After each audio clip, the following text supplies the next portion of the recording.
ਸਤਨਾਮ ਸ੍ਰੀ ਵਾਹਿਗੁਰੂ ਸਾਹਿਬ ਜੀ। ਸਵਈਆ ਧਰਮਾਨਵ ਦੇਹ ਸੋ ਭਾਰਤ ਖੰਡ ਹੈ, ਕਾਹਿਤ ਭੋਗਨ ਮੈਂ ਲਲਚਾਹੀ। ਜਗ ਦੂਰ ਤਜੋ ਗਜ ਬਾਜ ਰਥਾਦਿਕ, ਮਾਹੇ ਵਿਭੂਤ ਕਛੂ ਸੁਖ ਨਾਹੀ। ਧਰਮਾਨਵ ਦੇਹ ਸੋ ਭਾਰਤ ਖੰਡ ਹੈ। ਵਾਹਿਗੁਰੂ ਜੀ ਕਾ ਖਾਲਸਾ, ਵਾਹਿਗੁਰੂ ਜੀ ਕੀ ਫਤਿਹ।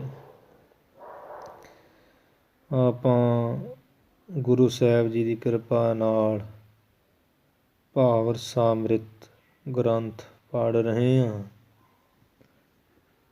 ਜਿਹਦੇ ਵਿੱਚ ਆਪਾਂ 60 ਛੰਦ ਸੰਪੂਰਨ ਕਰ ਲਏ ਹੈ। ਅੱਜ ਆਪਾਂ 61ਵਾਂ ਛੰਦ ਪ੍ਰਾਰੰਭ ਕਰਨਾ ਹੈ।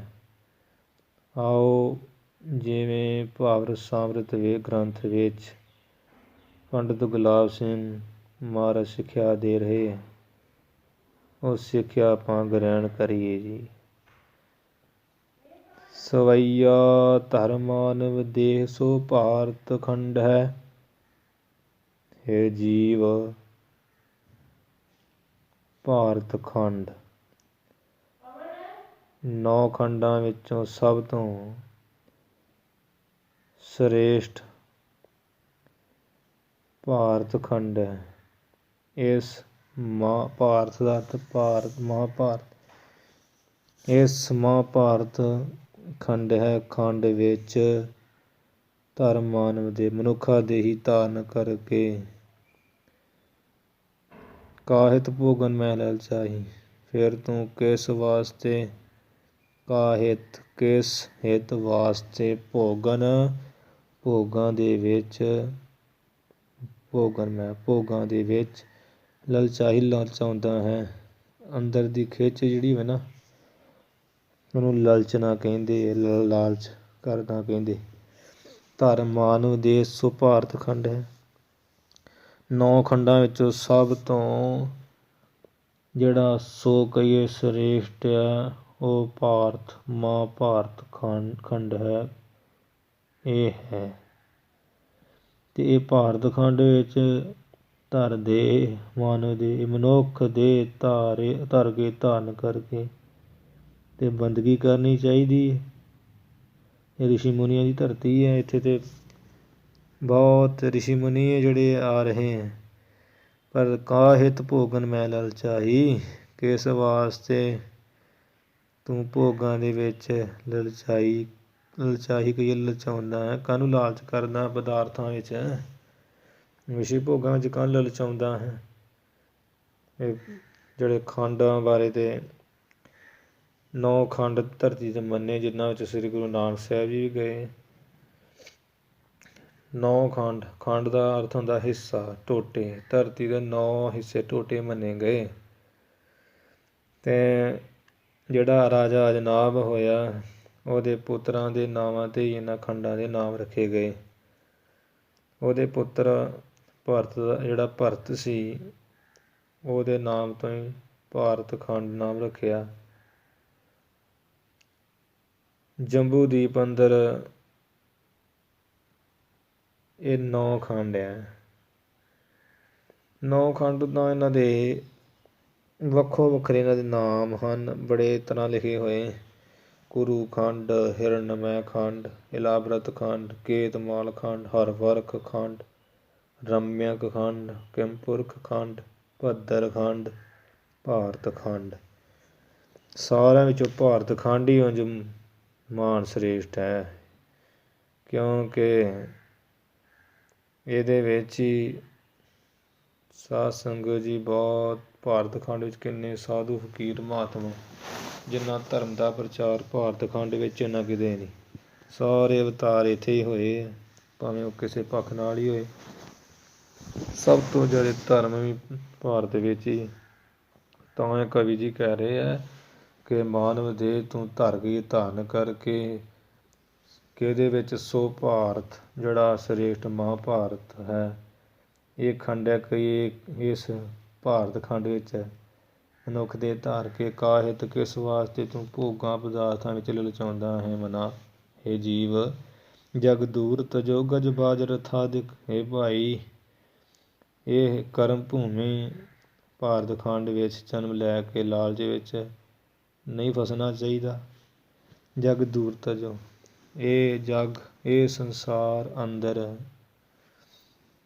ਜਿਹੜੇ ਹੈ ਗਜ ਹਾਥੀ ਹੈ, ਬਾਜ ਘੋੜੇ ਹੈ, ਰਥ ਆਦਿਕ ਰਥ ਪਾਲਕੀਆਂ ਸੁੱਖ ਪਾਲਕੀਆਂ ਆਦਿਕ ਜੋ ਸੁੱਖ ਹਨ ਵਿਭੂਤੀ ਹੈ, ਇਹਨੂੰ ਦੂਰ ਦੂਰ ਤਜੋ, ਦੂਰ ਕਰਕੇ ਨਾ ਤਜੋ ਛੱਡ ਦਿਓ। ਜਗਤ ਦੇ ਜਿਹੜੀਆਂ ਚੀਜ਼ਾਂ ਨਾ ਗਜ ਹਾਥੀ ਬਾਜ ਘੋੜੇ ਰਥ ਆਦਿਕ ਸੁੱਖ ਪਾਲਕੀਆਂ ਧਨ ਵਿਭੂਤੀ ਹੈ, ਇਹਨੂੰ ਦੂਰ ਤਜੋ, ਇਹਨੂੰ ਦੂਰ ਤਜੋ ਕੇਸ਼ ਤਿਆਗ ਦਿਓ, ਛੱਡ ਦਿਓ। ਕਿਉਂਕਿ ਮਾਹੇ ਵਿਭੂਤ ਕਛੂ ਸੁਖ ਨਾਹੀ। ਇਸ ਵਿਭੂਤੀ ਧਨ ਪਦਾਰਥ ਗਜ ਘੋੜੇ ਦੇ ਅੰਦਰ ਮਾਹੇ ਵਿਭੂਤੀ ਦੇ ਵਿੱਚ ਕਛੂ ਕਹੀਏ ਕੁਝ ਵੀ ਸੁੱਖ ਨਾਹੀ, ਸੁੱਖ ਨਹੀਂ ਹੈ। ਕਿਉਂਕਿ ਅੰਤ ਨੂੰ ਇਹ ਸਭ ਕੁਝ ਛੱਡ ਕੇ ਪਰਲੋਕ ਨੂੰ ਖਾਲੀ ਹੱਥੀ ਜਾਣਾ ਪੈਂਦਾ ਹੈ। ਇਹ ਤਾਂ ਜਿਹੜੇ ਹੈ ਗਜ ਹਾਥੀ ਇਹਦੇ ਮਨੋਰੰਜਨ ਕੀ ਮਾਇਆ, ਇਹਦੇ ਮਨੋਰੰਜਨ ਦੀ ਮਾਇਆ ਮਨ ਨੂੰ ਖੁਸ਼ ਪ੍ਰਸੰਨ ਕਰਨ ਵਾਲੀ ਮੁਕਤਾ ਮਾਲ, ਇਹ ਸਭ ਕੁਝ ਕਿਸੇ ਅਰਥ ਨਹੀਂ ਹੈ। ਬਿਨ ਨਾਮੇ ਕੋ ਬੇਲੀ ਨਾਹੀ, ਨਾਮ ਤੋਂ ਬਿਨਾਂ ਕੋਈ ਬੇਲੀ ਨਹੀਂ। ਅੰਤ ਨੂੰ ਚੱਲੇ ਜਵਾਰੀ ਦੋਵੇਂ ਹੱਥ ਝਾੜ ਕੇ ਜਵਾਰੀ ਮਨੁੱਖ ਜਨ ਨੂੰ ਹਾਰਨ ਵਾਲੇ ਚਲੇ ਜਾਂਦੇ ਹੈ। ਇਹ ਲੋਕ ਪਰਲੋਕ ਸੋ ਸੰਗ ਚੱਲੈ ਹੈ। ਇਹ ਲੋਕ ਜੋ ਇਸ ਲੋਕ ਅਤੇ ਪਰਲੋਕ ਵਿੱਚ ਸੰਗ ਚਲੇ ਨਾਲ ਚੱਲਦਾ ਹੈ। ਉਹ ਕੀ ਹੈ? ਇੱਕ ਧਰਮ ਕੋ ਸੰਚ ਤਰੋਰ ਮਾਹੀ, ਉਹ ਹੈ ਇੱਕ ਧਰਮ ਤੇ ਉਸ ਧਰਮ ਨੂੰ ਕੋਦਰਥ ਨੂੰ ਉਸ ਧਰਮ ਨੂੰ ਔਰ ਮਾਹੀ ਆਪਣੇ ਹਿਰਦੇ ਦੇ ਵਿੱਚ ਸੰਚ ਕਹੀਏ ਇਕੱਤਰ ਕਰਕੇ ਧਰੋ ਰੱਖਣਾ ਕਰੋ। ਇੱਕ ਧਰਮ ਨੂੰ ਹੀ ਇਕੱਤਰ ਰੱਖੋ ਆਪਣੇ ਔਰ ਮਾਹੀ ਹਿਰਦੇ ਦੇ ਵਿੱਚ। ਇਹ ਲੋਕ ਪਰਲੋਕ ਵਿੱਚ ਸੋ ਸੰਗ ਚਲੇ। ਇਸ ਲੋਕ ਉਸ ਪਰਲੋਕ ਵਿੱਚ ਜੋ ਸੰਗ ਸਾਥ ਚੱਲਦਾ ਹੈ ਉਹ ਹੈ ਇੱਕ ਧਰਮ, ਉਹਨੂੰ ਭਾਈ ਇਕੱਤਰ ਕਰੋ ਹਿਰਦੇ ਵਿੱਚ। ਭਾਵ ਧਰਮ ਨੇਕੀ ਦੇ ਕਰਮ ਕਰੋ। ਅਬ ਔਰਨ ਬਾਤ ਕਹਾਂ ਕਹੀਏ, ਹੇ ਭਾਈ ਅਬ ਔਰਨ, ਹੁਣ ਹੋਰਾਂ ਦੀ ਬਾਤ ਗੱਲ ਕਹਾਂ ਕਹੀਏ, ਕੀ ਕਹਿਣਾ ਕਰੀਏ। ਰਘਬੀਰ ਵਿਭੂਤ ਤਜੀਸ਼ਨ ਮਾਹੀ, ਰਾਘਵਾਂ ਦੀ ਕੁਲ ਦੇ ਜੋ ਬਹਾਦਰ ਸੂਰ ਵੀਰ ਸ਼੍ਰੀ ਰਾਮ ਚੰਦਰ ਭਗਵਾਨ ਹੈ, ਉਹਨਾਂ ਨੇ ਵੀ ਛਿਨ ਮਾਹੀ ਇੱਕ ਛਿਨ ਦੇ ਵਿੱਚ ਅੱਖ ਦੇ ਝਮੱਕੇ ਮਾਤਰ ਸਾਰੀ ਵਿਭੂਤੀ ਰਾਜ ਭਾਗ ਦੀ ਵਿਭੂਤੀ ਧਨ ਦੌਲਤ ਤਜੀ ਛੱਡ ਦਿੱਤੀ ਸੀ, ਤਿਆਗ ਦਿੱਤੀ ਸੀ। ਛਿਨ ਦੀ ਅਰਥ ਇੱਥੇ ਪਾਠ ਅੰਤਰ ਵੀ ਹੈ ਛਿਤ ਮਾਹੀ, ਛਿਤ ਹੈ, ਛਿਤ ਪਾਠ ਵੀ ਹੈ ਦੂਸਰਾ ਵੀ ਛਿਨ ਮਾਹੀ ਮੁੱਖ, ਛਿਤ ਦੂਸਰਾ ਪਾਠ। ਭਾਵ ਛਿਤ ਦਾ ਅਰਥ ਹੁੰਦਾ ਧਰਤੀ, ਧਰਤੀ ਦੇ ਮਾਹੀ ਕਹੀਏ ਉੱਪਰ ਇੱਕ ਛਿਨ ਦੇ ਵਿੱਚ ਹੀ ਸਾਰੀ ਰਾਜ ਭਾਗ ਦੀ ਵਿਭੂਤੀ ਰਘਬੀਰ ਰਾਮ ਚੰਦਰ ਭਗਵਾਨ ਨੇ ਤਜੀ ਛੱਡ ਦਿੱਤੀ ਸੀ। ਸਵਈਆ ਰਗ ਭੂਪ ਦਲੀਪ ਤਜੀ ਛਿਨ ਮੈਂ, ਜੋ ਰਾਗ ਕਹੀਏ ਰਘੂ ਰਾਜੇ ਦਾ ਪਿਤਾ ਦਲੀਪ ਰਾਜਾ, ਰਗ ਭੂਪ ਦਲੀਪ, ਜੋ ਰਘੂ ਭੂਪ ਰਾਜਾ ਸੀ ਤੇ ਰਘੂ ਰਾਜੇ ਦੇ ਪਿਤਾ ਦਲੀਪ ਸੀ। ਦਲੀਪ ਨੇ ਵੀ ਤਜੀ ਛਿਨ ਇੱਕ ਛਿਨ ਦੇ ਵਿੱਚ ਹੀ ਸਾਰੀ ਵਿਭੂਤੀ ਛੱਡ ਦਿੱਤੀ ਸੀ। ਸੂਰਿਆਵੰਸ਼ੀ ਹੋਏ ਸ਼੍ਰੀ ਰਾਮ ਚੰਦਰ ਭਗਵਾਨ, ਰਘੂ ਵੀ ਇਹਨਾਂ ਦੇ ਵੱਡੇ ਵਡੇਰੇ ਹੋਏ ਹਨ। ਅਜ ਰਾਜਾ ਦਸ਼ਰਥ ਦਾ ਪਿਤਾ ਅਜ ਰਾਜ ਦਾ ਪਿਤਾ ਰਘੂ ਸੀ। ਐਵੇਂ ਅੱਗੇ ਅੱਗੇ ਉਹ ਬੰਸ ਲਿਖੀ ਹੋਈ ਹੈ ਮਾਨਕੋਸ਼ ਵਿੱਚ। ਰਘੂ ਰਾਜੇ ਦਾ ਪੁੱਤਰ ਦਲੀਪ, ਉਹਨੇ ਇੱਕ ਛਿਣ ਦੇ ਵਿੱਚ ਸਾਰੀ ਵਿਭੂਤੀ ਤਿਆਗੀ ਛੱਡ ਦਿੱਤੀ, ਤਿਆਗ ਦਿੱਤੀ ਸੀ। ਹਰ ਜਾਏ ਬਸੇ ਸੋ ਤਪੋਬਨ ਮਾਹੀ, ਹਰ ਕਹੀਏ ਅਤੇ ਉਹ ਤਪੋਬਨ ਜੋ ਤਪੱਸਿਆ ਕਰਨ ਵਾਲਾ ਬਨ ਜੰਗਲ ਹੈ, ਉਹਦੇ ਵਿੱਚ ਜਾ ਕੇ ਬਸ ਗਏ ਸਨ, ਜਾ ਬਸੇ ਸੀ। ਅੱਜ ਨਾਭ ਕੋ ਨੰਦਨ ਤਿਆਗ ਵਿਭੂਤ, ਜੋ ਅਜਨਾਬ ਰਾਜਾ ਹੋਇਆ ਹੈ, ਅਜਨਾਬ ਰਾਜ ਦਾ ਨਾਂ, ਉਹ ਰਾਜੇ ਕੋ ਅਜਨਾਬ ਕੋ ਨੰਦਨ, ਕੋ ਦਾ ਅਰਥ ਦਾ, ਨੰਦਨ ਕਹੀਏ ਪੁੱਤਰ। ਅਜਨਾਬ ਰਾਜੇ ਦਾ ਜੋ ਨੰਦਨ ਪੁੱਤਰ ਰਿਖਦੇਵ ਅਥਵਾ ਭਰਤ ਰਾਜਾ ਅੱਜ ਤਿਆਗ ਵਿਭੂਤ, ਆਪਣੀ ਸਾਰੀ ਵਿਭੂਤ ਧਨ ਪਦਾਰਥ ਨੂੰ ਤਿਆਗ ਛੱਡ ਕੇ ਗਇਓ ਬਨ ਕੋ ਨਾ ਰਮੇ ਪੁਰ ਮਾਹੀ, ਬਨ ਕੋ ਜੰਗਲ ਨੂੰ ਤਪ ਕਰਨ ਲਈ ਚਲਾ ਗਿਆ, ਜੋ ਫੇਰ ਮੁੜ ਕੇ ਪੁਰ ਮਾਹੀ ਸ਼ਹਿਰ ਵਿੱਚ ਨਹੀਂ ਰਮੇ ਕਹੀਏ ਵਿਚਰਿਆ ਸੀ। ਗਇਓ ਬਨ ਕੋ ਜੰਗਲ ਨੂੰ ਚਲਾ ਗਿਆ ਸੀ, ਨਾ ਰਮੇ ਪੁਰ ਮਾਹੀ ਆਪਣੀ ਪੁਰੀ ਦੇ ਵਿੱਚ ਨਾ ਰਮੇ ਵਿਚਰਿਆ ਨਹੀਂ ਸੀ, ਫਿਰ ਨਹੀਂ ਮੁੜਿਆ ਸੀ। ਅਜਨਾਬ ਕੋ ਨੰਦਨ ਤਿਆਗ ਭੂਤ, ਅਜਨਾਬ ਜਿਹੜਾ ਰਾਜਾ ਸੀ, ਉਹਦਾ ਪੁੱਤਰ ਰਿਖਦੇਵ ਅਥਵਾ ਭਰਤ, ਦੋ ਪੁੱਤਰ ਸਨ। ਤਿਆਗ ਵਿਭੂਤ ਧਨ, ਤੇ ਅੱਜ ਰਾਜਾ ਅੱਜ ਵੀ ਸੀ, ਆਪਣੀ ਸਾਰੀ ਵਿਭੂਤੀ ਤਿਆਗ ਛੱਡ ਕੇ ਚਲੇ ਗਿਆ। ਗਇਓ ਬਨ ਕੋ ਜੰਗਲ ਨੂੰ ਚਲਾ ਗਿਆ ਸੀ, ਨਾ ਰਮੇ ਪੁਰ ਮਾਹੀ ਆਪਣੀ ਪੂਰੀ ਸ਼ਹਿਰ ਦੇ ਵਿੱਚ ਨਾ ਰਮੇ ਵਿਚਰਿਆ ਨਹੀਂ ਸੀ, ਵੜਿਆ ਨਹੀਂ ਸੀ। ਰਮੇ ਦਾ ਅਰਥ ਹੈ ਵਿਚਰਿਆ, ਪੁਰ ਦਾ ਅਰਥ ਸ਼ਹਿਰ, ਮਾਹੀ ਦਾ ਅਰਥ ਵਿੱਚ। ਮਹਿ ਮੰਡਲ ਰਾਜ ਕੋ ਤਿਆਗ ਦਇਓ, ਇਹ ਭਾਈ ਇਸ ਪ੍ਰਕਾਰ ਅਨੇਕਾਂ ਰਾਜਿਆਂ ਨੇ ਮਹਿ ਮੰਡਲ, ਇਹ ਪ੍ਰਿਥਵੀ ਮੰਡਲ, ਪ੍ਰਿਥਵੀ ਸਥਾਨ ਦੇ ਰਾਜ ਕੋ ਦਾ ਅਰਥ ਨੂੰ, ਰਾਜ ਨੂੰ ਤਿਆਗ ਦਿਓ, ਤੋਸ਼ ਜਾਣ ਕੇ ਤਿਆਗ ਦਿਓ, ਛੱਡ ਦਿਓ ਦਿੱਤਾ ਸੀ ਜਾਂ ਛੱਡ ਦਿੱਤਾ ਹੈ। ਵੇਖ ਲਾ ਹੈ ਮਨਾ, ਇਸ ਸੰਸਾਰ ਮੰਡਲ ਦੇ ਵਿੱਚ ਵੱਡੇ ਵੱਡੇ ਰਾਜਿਆਂ ਨੇ ਆਪਣੇ ਰਾਜ ਭਾਗ ਨੂੰ ਤੋਸ਼ ਸਮਝ ਕੇ ਤਿਆਗ ਦਿਓ ਛੱਡ ਦਿੱਤਾ ਹੈ। ਪੁਰ ਮੰਡਲ ਤਿਆਗਨ ਮੈਂ ਸ਼ਰਮ ਨਾਹੀ, ਫਿਰ ਜਿਹੜੇ ਆ ਪੁਰ ਛੋਟੇ ਛੋਟੇ ਪਿੰਡ ਆਦਿਕ ਹਨ, ਨਿੱਕੇ ਨਿੱਕੇ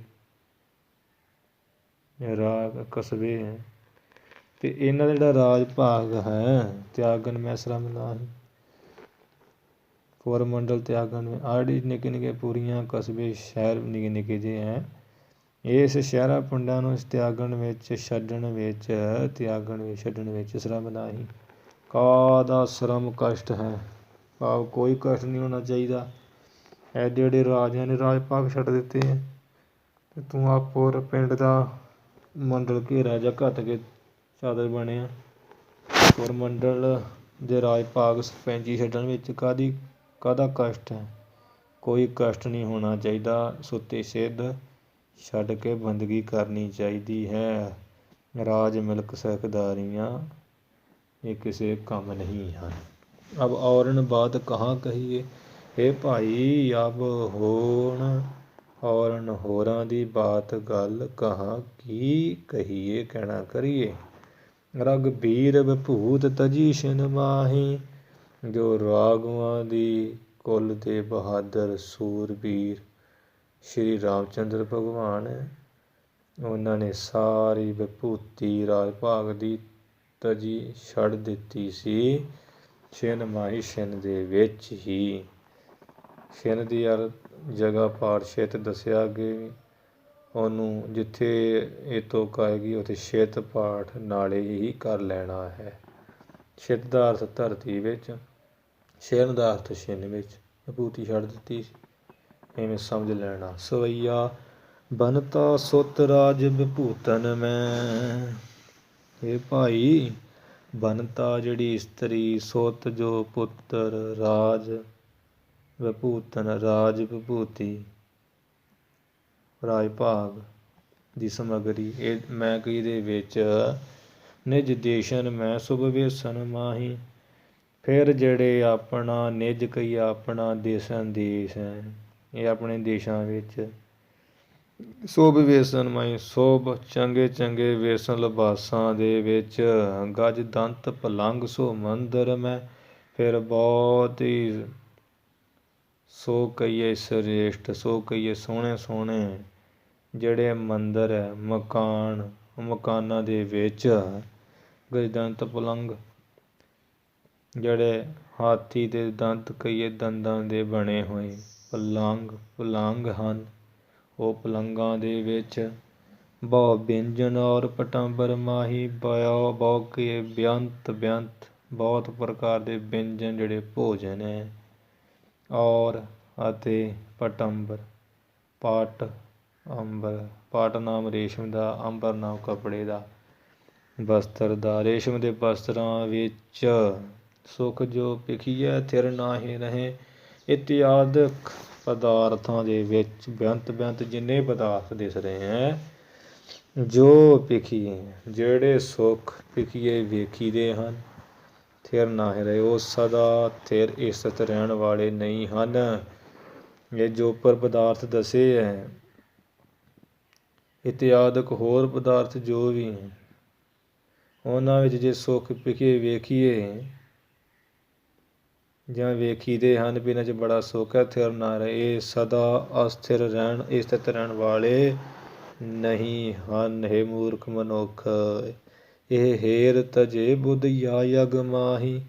ਇਹ ਨਾਸਵੰਤ ਹੇਰ ਕਹੀਏ ਦੇ ਕਰਕੇ ਜਿਹੜਾ ਮਨੁੱਖ ਇਹਨਾਂ ਦੇ ਮੋਹ ਨੂੰ ਤਿਆਗ ਦਿੰਦਾ, ਇਹ ਹੇਰ ਤਜੇ, ਇਹ ਨਾਸਵੰਤ ਚੀਜ਼ਾਂ ਨੂੰ ਦੇਖ ਕੇ ਜਿਹੜਾ ਮਨੁੱਖ, ਹੇਰ ਦਾ ਅਰਥ ਦੇਖ ਕੇ, ਜਿਹੜਾ ਮਨੁੱਖ ਦੇਖ ਕੇ ਤਜੇ ਕਹੀਏ ਇਹਨਾਂ ਦੇ ਮੋਹ ਨੂੰ ਤਜੇ ਛੱਡ ਦਿੰਦਾ, ਤਿਆਗ ਦਿੰਦਾ ਹੈ। ਬੁੱਧ ਯਾ ਜਗ ਮਾਹੀ, ਉਹ ਮਨੁੱਖ ਹੀ ਯਾ ਜਗ ਮਾਹੀ, ਇਸ ਸੰਸਾਰ ਦੇ ਵਿੱਚ ਬੁੱਧ ਅਕਲਮੰਦ ਹੈ, ਉਹੀਓ ਅਕਲ ਵਾਲਾ ਹੈ। ਆ ਜਿਹੜੇ ਮਰੀ ਜਾਂਦੇ ਉਹ ਅਕਲ ਵਾਲੇ ਨਹੀਂ, ਕਹਿੰਦੇ ਬੜਾ ਪੜ੍ਹਿਆ ਹੈ, ਪੜ੍ਹਿਆ ਕਾਹਦਾ ਤੇ ਗਲਿਆ ਜੇ ਮਰਦਾ ਜਾਂਦਾ ਚੀਜ਼ਾਂ ਵੇਖ ਕੇ। ਇਹ ਯਾ ਜਗ ਮਾਹੀ, ਇਸ ਸੰਸਾਰ ਦੇ ਵਿੱਚ ਬੁੱਧ ਉਹੀਓ ਬੁੱਧੀ ਅਕਲ ਵਾਲਾ ਹੈ। ਇਹ ਹੇਰ ਤਜੇ ਜਿਹੜੇ ਉਪਰੋਕਤ ਪਦਾਰਥਾਂ ਨੂੰ ਨਾਸਵੰਤ ਵੇਖ ਕੇ ਤਜੇ ਤਿਆਗ ਦਿੰਦਾ, ਇਹਨਾਂ ਦਾ ਮੋਹ ਨਹੀਂ ਕਰਦਾ। ਅਬ ਔਰਨ ਬਾਤ ਕਹਾਂ ਕਹੀਏ, ਹੇ ਭਾਈ ਇਹ ਚੀਜ਼ਾਂ ਨਾਸਵੰਤ ਹੈ, ਵਿਭੂਤੀ ਵਿੱਚ ਆਉਂਦੀਆਂ, ਧਨ ਪਦਾਰਥਾਂ ਵਿੱਚ, ਸੁੱਖ ਆਰਾਮ ਦੁਨਿਆਵੀ ਵਿੱਚ।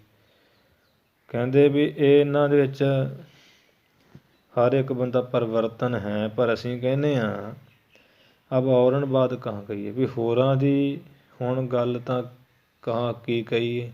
ਰਘਬੀਰ ਸ਼੍ਰੀ ਰਾਮ ਚੰਦਰ ਭਗਵਾਨ ਨੇ ਛਿੰਨ ਦੇ ਵਿੱਚ ਇਹ ਸਾਰੀ ਰਾਜ ਭਾਗ ਦੀ ਵਿਭੂਤੀ ਸੁੱਖ ਆਰਾਮ ਤਜੀ ਛੱਡ ਦਿੱਤੇ, ਤਿਆਗ ਦਿੱਤੇ ਸਨ। ਇਹਦਾ ਅਰਥ ਹੋਈ ਜੋ ਉੱਪਰ ਬਾਰ ਹੋ ਚੁੱਕਾ ਹੈ। ਸਵਈਆ ਕੰਜ ਪ੍ਰਭਾ ਦ੍ਰਿਘ ਚੰਦਰਮੁਖੀ ਰਾਜੇ ਭਰਥਰੀ ਗੋਪੀ ਚੰਦ ਵਰਗੇ ਤਿਆਗੀ ਰਾਜਿਆਂ ਨੇ ਵੇਖੋ ਕੰਜ ਪ੍ਰਭਾ ਦ੍ਰਿਘ, ਜਿਹੜੀ ਕੰਜ ਕਮਲ ਫੁੱਲ ਹੈ, ਇਹਦਾ ਅਰਥ ਵੀ ਪਾਦਸ਼ੇਦ ਕਈ ਵਾਰ ਪਿੱਛੇ ਕੀਤਾ ਹੈ।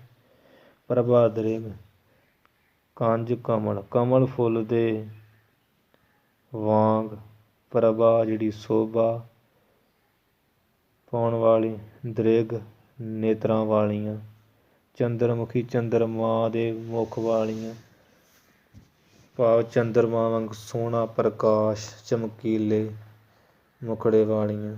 ਗਜ ਗਾਵਣ ਨਾਰ ਤਜੇ ਕਰ ਮਾਹੀ, ਗਜ ਜਿਹੜੇ ਹਾਥੀ ਹੈ ਤੇ ਹਾਥੀ ਦੇ ਵਾਂਗ ਗਾਮਣ ਤੋਰ ਚਾਲ ਨਾਲ ਤੁਰਨ ਵਾਲੀਆਂ। ਨਾਰ ਤਜੇ ਇਹ ਇਸਤਰੀਆਂ ਘਰ ਦੇ ਵਿੱਚ ਹੀ ਛੱਡ ਦਿੱਤੀਆਂ ਸਨ।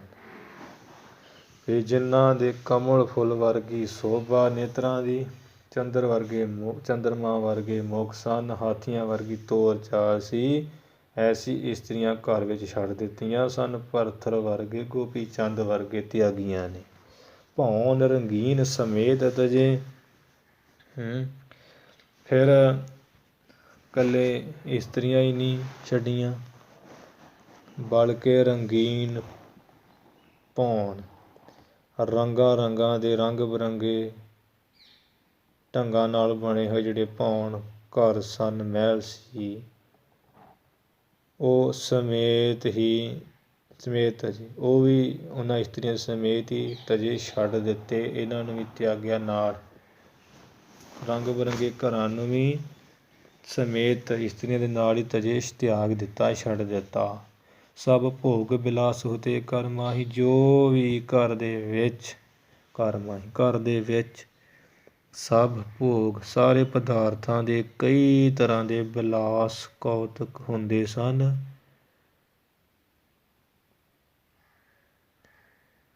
ਆਉਂਦੇ ਘਰ ਵੀ ਛੱਡੇ ਜਿਨ੍ਹਾਂ ਘਰਾਂ ਦੇ ਵਿੱਚ ਸਭ ਤਰ੍ਹਾਂ ਦੇ ਭੋਗ ਪਦਾਰਥਾਂ ਦੇ ਬਿਲਾਸ ਕੌਤਕ ਹੁੰਦੇ ਸਨ। ਭਾਵ ਜਿਨ੍ਹਾਂ ਘਰਾਂ 'ਚ ਹਰੇਕ ਸਹੂਲਤ ਸੀ, ਬਹੁਤ ਚਿੱਤਰਕਾਰੀ ਮਹਿਲ ਬਣੇ ਹੋਏ ਸਨ, ਇੱਕ ਤੋਂ ਇੱਕ ਚੜ੍ਹ ਕੇ ਸੁੰਦਰ ਇਸਤਰੀਆਂ ਸਨ, ਇਹ ਸਭ ਕੁਝ ਉਹਨਾਂ ਨੇ ਤਿਆਗ ਦਿੱਤਾ ਸੀ। ਇਹ ਤਿਆਗ ਅਵਸਥਾ ਹੈ। ਧਨ ਵਹੀ ਭਵ ਭੀਤਰ, ਜੋ ਧਨ ਹੈ ਉਹੀ, ਵਹੀ ਦਾ ਅਰਥ ਧਨ ਉਹੀ ਮਨੁੱਖ, ਧਨਤਾ ਦੇ ਯੋਗ ਹੈ ਮਨੁੱਖ, ਭਵ ਭੀਤਰ ਸੰਸਾਰ ਸਮੁੰਦਰ ਦੇ ਵਿੱਚ, ਸੰਸਾਰ ਦੇ ਵਿੱਚ ਕਿਹੜੇ ਤਨ ਧਾਰ ਮਹਾਤਪਸਾ ਨਿਰਵਾਹੀ,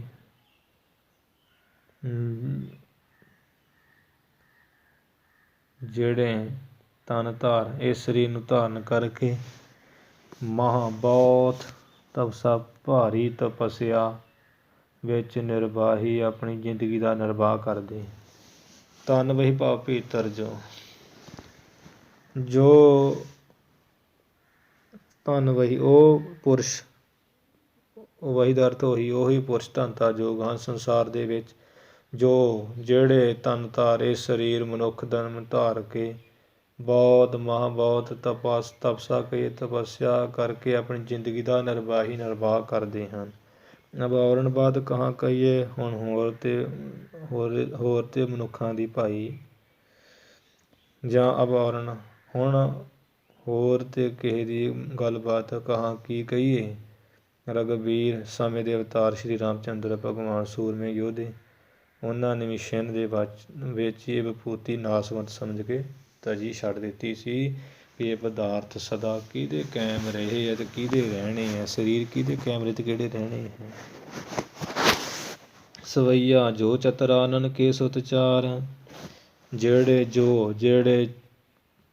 ਚਤੁਰਾਨਨ ਕਹੀਏ ਬ੍ਰਹਮਾ ਹੈ, ਬ੍ਰਹਮਾ ਦੇ ਜਿਹੜੇ 4 ਪੁੱਤਰ ਸਨ, ਚਤੁਰ ਦਾ ਅਰਥ 4, ਕੰਨੇ ਵਿੱਚੋਂ ਐੜਾ ਨਿਕਲ ਗਿਆ ਆਨਨ, 4 ਮੁਖਾਂ ਵਾਲਾ, ਉਹ ਕੌਣ? ਬ੍ਰਹਮਾ ਜੀ।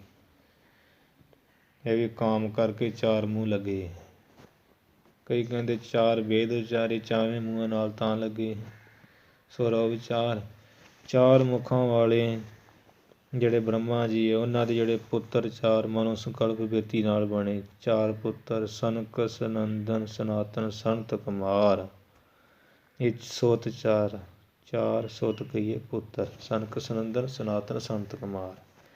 ਗਹੀ ਨਭ ਭੂਤ ਰਮੇ ਹਰ ਮਾਹੀ, ਹੇ ਮਨਾ ਹੇ ਮਾਈ ਭਾਈ, ਉਹਨਾਂ ਨੇ ਵੇਖੋ ਵਿਭੂਤ ਜਿਹੜੀ ਮਾਇਆ ਸਮੱਗਰੀ ਧਨ ਪਦਾਰਥ ਹੈ, ਗਹੀ ਨਾ ਗ੍ਰਹਿਣ ਨਹੀਂ ਕੀਤੀ, ਰਮੇ ਹਰ ਮਾਈ, ਸਿਰਫ ਹਰ ਪਰਮੇਸ਼ਰ ਜੋ ਮਾਂ ਵਿਸ਼ਨੂੰ ਭਗਵਾਨ ਹੈ,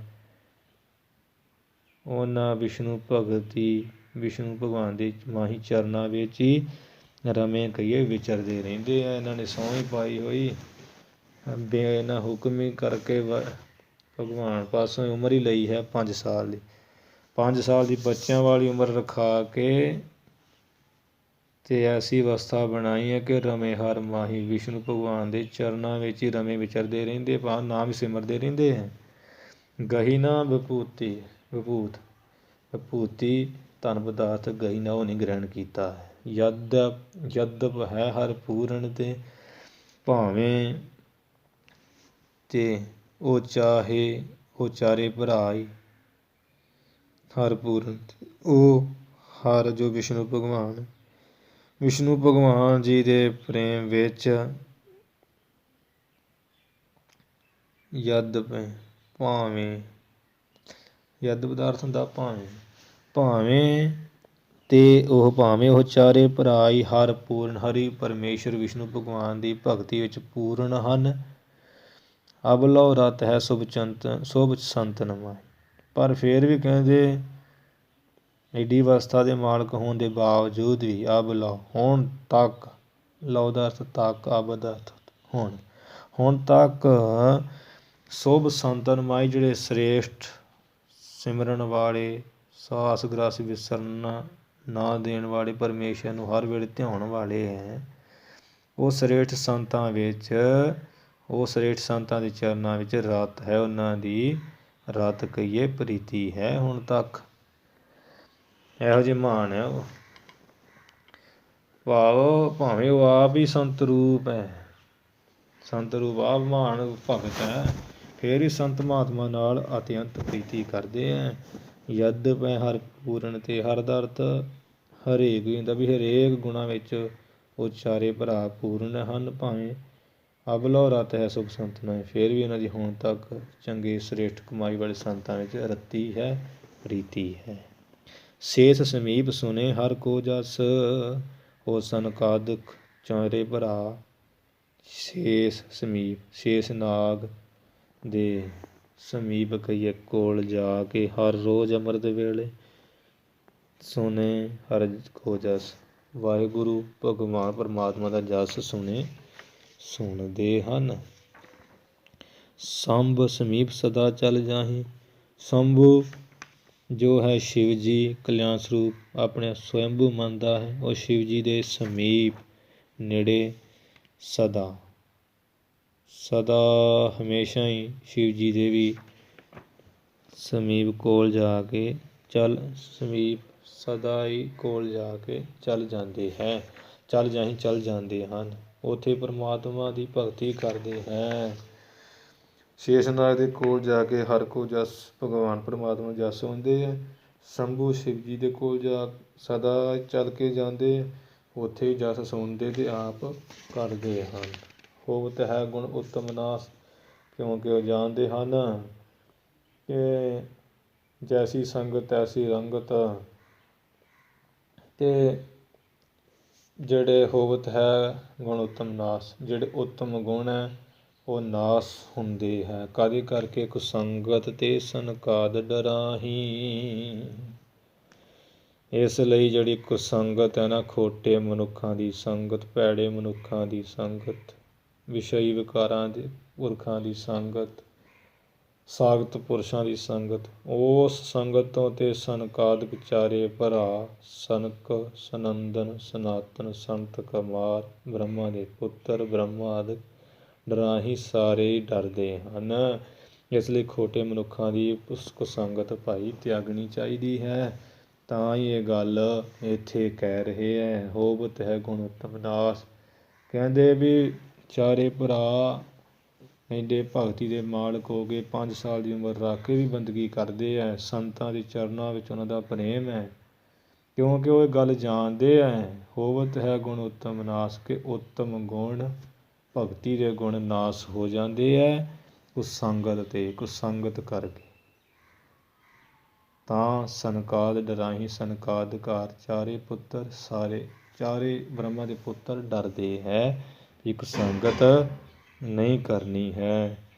ਕਬੀਰ ਭਗਤ ਜੀ ਕਹਿੰਦੇ, ਕਬੀਰ ਸੰਗਤ ਕਰੀਏ ਸਾਧਕੀ, ਅੰਤ ਕਰੇ ਨਿਰਬਾਹੋ, ਸਾਗਤ ਸੰਗ ਨਾ ਕੀਜੀਏ ਜਾਤੇ ਹੋਏ ਬਿਨਾਹੋ।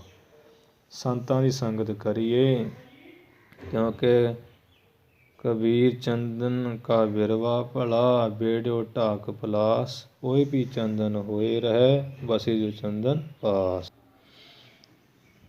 ਸੰਗਤ ਇਸ ਕਰਕੇ ਸਾਧੂ ਪੁਰਸ਼ਾਂ ਦੀ ਕਰਨੀ ਚਾਹੀਦੀ। ਗੁਰੂ ਮਹਾਰਾਜ ਕਹਿੰਦੇ, ਨਾਨਕ ਕੱਚੜਿਆਂ ਸੋਂ ਤੋੜ, ਢੂੰਡ ਸੱਜਣ ਸੰਤ ਪੱਕਿਆਂ, ਹੋਏ ਜੀਵਨ ਦੇ ਵਿਛੜੈ, ਹੋਏ ਮੋਇਆ ਨਾ ਜਾਹੀ ਛੋੜ। ਸੰਤ ਐਸੇ ਹੁੰਦੇ, ਕੁਸੰਗਤ ਵਾਲੇ ਦੇ ਅੱਜ ਵੀ ਭੱਜੇ ਕੱਲ੍ਹ ਵੀ ਭੱਜੇ, ਜੀਵਨ ਬਰਬਾਦ ਕਰ ਦਿੰਦੇ। ਐਸੇ ਅਨੇਕਾਂ ਪ੍ਰਮਾਣ, ਅਨੇਕਾਂ ਹੀ ਸਾਖੀਆਂ ਹਨ। ਵਿਸਥਾਰ ਵਿੱਚ ਬਹੁਤਾ ਨਾ ਜਾਂਦੇ ਹੋਏ ਇੱਥੇ ਜਿਹੜੇ 65 ਸਵਈਏ ਹੋ ਚੁੱਕੇ ਹੈ। ਦੋਹਰਾ ਆਨ ਜੀਵ ਕੀ ਕਿਆ ਕਥਾ, ਕਹਿੰਦੇ ਭਾਈ ਫਿਰ ਅਸੀਂ ਆਨ ਕਹੀਏ ਹੋਰ ਕਿਸੇ ਆਮ ਜੀਵ ਦੀ, ਆਨ ਜੀਵ ਕੀ ਹੋਰ ਜੀਵ ਦੀ ਕਿਆ ਕਥਾ, ਕੀ ਕਥਾ ਵਾਰਤਾ ਕਹਿਣੀ, ਕਥਾ ਵਾਰਤਾ ਕਹਿਣੀ ਕਰੀਏ। ਕਿਆ ਦਾ ਅਰਥ ਕੀ ਕਥਾ ਵਾਰਤਾ ਕਹਿਣਾ ਕਰੀ। ਜੋ ਸਨ ਕਾਦ ਡਰਾਹੀਂ, ਆ ਜਦੋਂ ਬ੍ਰਹਮਾ ਦੇ 4 ਪੁੱਤਰ ਸਨਕ ਸਨੰਦਨ ਸਨਾਤਨ ਸੰਤ ਕੁਮਾਰ ਡਰਾਹੀਂ ਏਕ ਸੰਗ ਤੋਂ ਡਰਦੇ ਹੈ। ਫਿਰ ਬੰਦੇ ਨੂੰ ਤਾਂ ਡਰਨਾ ਚਾਹੀਦਾ ਹੀ ਹੈ। ਜਦੋਂ ਸਨਕਾਦਿਕ ਆਦਿਕ ਹੀ ਡਰਦੇ ਹੈ, ਫਿਰ ਆਮ ਜੀਵ ਕੀ ਕਿਆ ਕਥਾ, ਹੋਰ ਆਮ ਜੀਵਾਂ ਦੀ ਕੀ ਕਥਾ ਕਰੀ। ਐਡੇ ਐਡੇ ਵੱਡੇ ਮਹਾਂਪੁਰਸ਼ ਵੀ ਡਰਦੇ ਸੰਗਤ ਤੋਂ। ਗੁਣ ਉੱਤਮ ਕੋ ਪਾਲੀਏ, ਇਸ ਲਈ ਜਿਹੜੇ ਉੱਤਮ ਸ੍ਰੇਸ਼ਟ ਗੁਣ ਹੈ ਕੋ ਉਹਨਾਂ ਸ੍ਰੇਸ਼ਟ ਗੁਣਾਂ ਨੂੰ ਪਾਲੀਏ, ਸਦਾ ਹੀ ਪਾਲਣਾ ਕਰੀਏ। ਸਾਵਧਾਨ ਮਨ ਮਾਹੀ, ਅਤੇ ਮਨ ਵਿੱਚ ਸਾਵਧਾਨ ਹੋਣਾ ਕਰੀਏ। ਆਪਣੇ ਗੁਰੂ ਦੇ ਪ੍ਰਤੀ ਆਪਣੇ ਗੁਰ ਸਿਉ ਹੋ ਸਾਵਧਾਨ, ਅਥਵਾ ਸਾਵਧਾਨ ਮਨ ਮਾਹੇ, ਮਨ ਵਿੱਚ ਸਾਵਧਾਨ ਹੋ ਕੇ ਮਨ ਨੂੰ ਤਿਆਰ ਬਰ ਤਿਆਰ ਕਰਕੇ ਗੁਣ ਉੱਤਮ ਕੋ ਪਾਲੀਏ, ਉੱਤਮ ਗੁਣਾਂ ਨੂੰ ਪਾਲੀਏ, ਪਾਲਣਾ ਕਰੀਏ। ਤਾਂ ਕਰਕੇ ਬਹੁਤ ਹੀ ਭਲਾ ਹੁੰਦਾ ਹੈ। ਸੰਤਾਂ ਦੀ ਸੰਗਤ ਕਰੀਏ, ਸਾਧ ਸੰਗਤ ਕਰੀਏ। ਖੋਜਿਤ ਸੁਣੀਏ ਸੋਏ, ਸਾਧ ਸੰਗਤ ਬਿਨ ਧਰਿਓ ਨਾ ਕੋਈ। ਸਾਧ ਸੰਗ ਜੋ ਤੁਮੈ ਮਿਲਾਇਓ, ਤੋ ਸੁਣੀ ਤੁਮਾਰੀ ਬਾਣੀ। ਅਨੰਦ ਭਇਆ ਵੇਖਤ ਹੀ ਨਾਨਕ, ਪ੍ਰਤਾਪ ਪੁਰਖ ਨਿਰਬਾਣੀ। ਸੰਤਾਂ ਦੀ ਸੰਗਤ ਕਰੀਏ। ਮਹਾਰਾਜ ਕਹਿੰਦੇ ਹੈ ਸੰਗਤ ਸੰਤਾਂ ਦੀ ਜੇ ਐਸਾ ਫਲ ਹੈ। ਸੰਤਾਂ ਦੀ ਵਡਿਆਈ ਕਰ ਕਹਿੰਦੇ ਸੱਚੇ ਪਾਤਸ਼ਾਹ, ਹਮ ਸੰਤਨ ਕੀ ਰੇਣ ਪਿਆਰੇ, ਹਮ ਸੰਤਨ ਕੀ ਸਰਣਾ, ਸੰਤ ਹਮਾਰੀ ਓਟ ਸਤਾਣੀ, ਸੰਤ ਹਮਾਰਾ ਗਹਿਣਾ। ਸੰਤਨ ਸਿਉ ਮੇਰੀ ਲੇਵਾ ਦੇਵੀ, ਸੰਤਨ ਸਿਉ ਵਿਵਹਾਰਾ, ਹਮ ਸੰਤਨ ਸਿਉ ਲਾਹਾ ਖਾਟਿਆਰ, ਭਗਤ ਭੰਡਰੇ ਭੰਡਾਰਾ। ਕਿਉਂਕਿ ਕਬੀਰ ਸੇਵਾ ਕੋ ਦੋਏ ਭਲੇ, ਇੱਕ ਸੰਤ ਇੱਕ ਰਾਮ, ਰਾਮ ਜੋ ਦਾਤਾ ਮੁਕਤ ਕੋ, ਸੰਤ ਜਪਾਵੈ ਨਾਮ। ਕਹਿਣ ਤੋਂ ਭਾਵ ਸਾਧ ਸੰਗਤ ਸੰਤ ਸੰਗਤ ਕਰੀਏ, ਕੁਸੰਗਤ ਤੋਂ ਡਰ ਕੇ ਰਹੀਏ, ਉੱਤਮ ਗੁਣਾਂ ਨੂੰ ਪਾਲੀਏ। ਸਾਵਧਾਨ ਮਨ ਮਾਹੇ, ਆਪਣੇ ਗੁਰ ਸਿਉ ਹੋ ਸਾਵਧਾਨ, ਆਪਣੇ ਗੁਰੂ ਦੇ ਪ੍ਰਤੀ ਸਾਵਧਾਨ ਹੋ ਕੇ ਰਹਿਣਾ ਕਰੀਏ। ਭੁੱਲਾਂ ਚੁੱਕਾਂ ਦੀ ਖਿਮਾ। ਹੁਣ ਆਪਾਂ ਇੱਥੇ ਸਮਾਪਤੀ ਕਰੀਏ। 66 ਜਿਹੜੇ ਸਵਈਏ ਦੋਹਰੇ ਸਮੇਤ ਭਾਵਰ ਸਮਰਥ ਦੇ ਛੰਦ ਹੋ ਚੁੱਕੇ ਹਨ। ਵਾਹਿਗੁਰੂ ਜੀ ਕਾ ਖਾਲਸਾ, ਵਾਹਿਗੁਰੂ ਜੀ ਕੀ ਫਤਿਹ।